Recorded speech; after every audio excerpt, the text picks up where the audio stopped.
اعوذ باللہ من الشیطان الرجیم بسم اللہ الرحمن الرحیم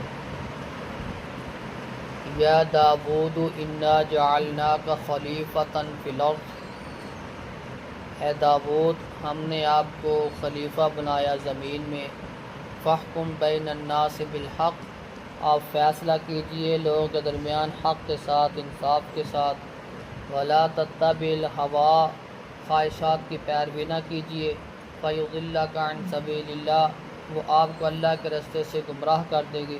ان الذین یضلون عن سبیل اللہ، بے شک جو لوگ گمراہ ہوتے ہیں اللہ کے راستے سے، لہم عذاب شدید، ان کے لیے سخت عذاب، بما نسوا، انہوں نے جو بھلا دیا یوم الحساب، حساب کے دن۔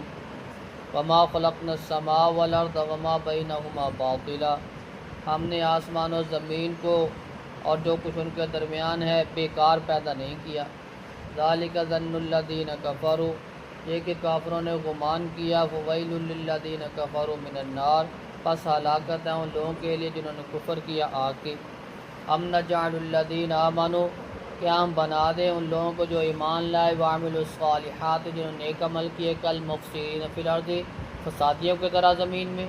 ہم نجعل المتقین کالفجار، جہاں ہم بنا دے متقین کو فاجروں کی طرح۔ کتاب انزلناہ الیک مبارک لیدبروا آیاتہ، یہ کتاب ہم نے اس کو نازل کیا آپ کی طرف، بابرکت ہے تاکہ وہ غور و فکر کریں اس کی آیات میں، ولیتذکر اولو الالباب، تاکہ وہ نصیحت حاصل کریں عقل والے۔ اللہ رب العزت نے داود علیہ السلام کو نبوت بھی عطا کی اور بادشاہت بھی عطا کی۔ اللہ رب العزت نے حکم دیا کہ آپ نے جب فیصلہ کرنا ہے تو انصاف کے ساتھ کرنا ہے، عدل کے ساتھ کرنا ہے۔ ولا تتبع الہوا، خواہش کی پیروی نہیں کرنی کہ جو جی میں آئے وہ کرو، ایسے نہیں ہوگا۔ اگر جی میں آئے کہ پیروی کی تو پھر گمراہ ہو جاؤ اللہ کے راستے سے۔ جو گمراہ ہوتے ہیں اللہ کے راستے سے ان کے لیے سخت عذاب ہے، کل قیامت کا دن ہوگا، اللہ رب العزت نے ان کے لیے بڑا سخت عذاب رکھا۔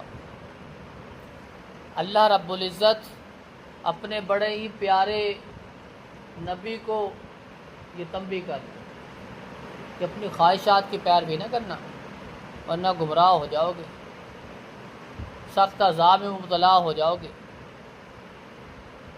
اللہ رب العزت نے اپنے نبیوں کو بھی ایسے ہی ڈانٹا۔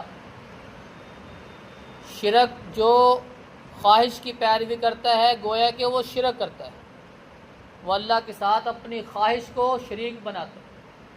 اللہ رب العزت کو یہ بھی گوارا نہیں ہے۔ اللہ رب العزت نے اپنے محبوب پیغمبر صلی اللہ علیہ وسلم کے لیے فرمایا کہ اگر لئن اشرکت لیحبطن عملک، اگر آپ نے بھی شرک کیا میں آپ کے اعمال برباد کر کے رکھ دوں گا۔ اللہ رب العزت کو شرک گوارا نہیں ہے۔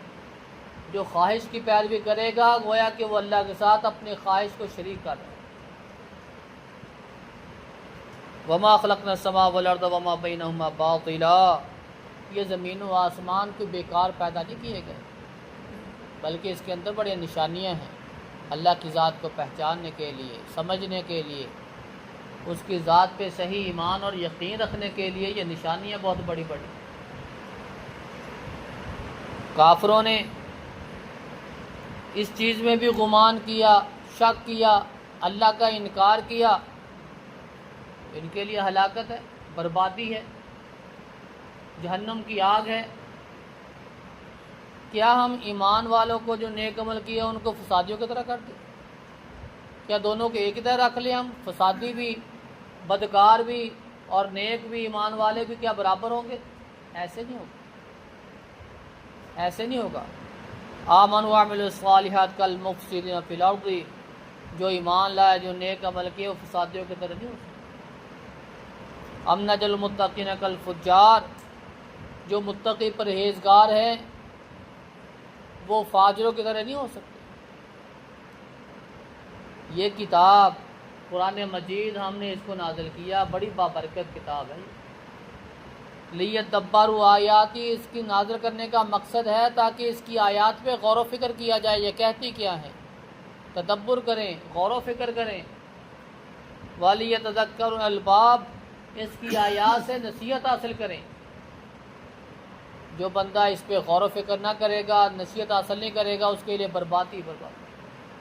وَلِيَتَذَكَّرُ الْأَلْبَابُ، یہ نصیحت حاصل کرتے ہیں عقل والے، جن کے پاس سمجھ، فہم و فراست ہے۔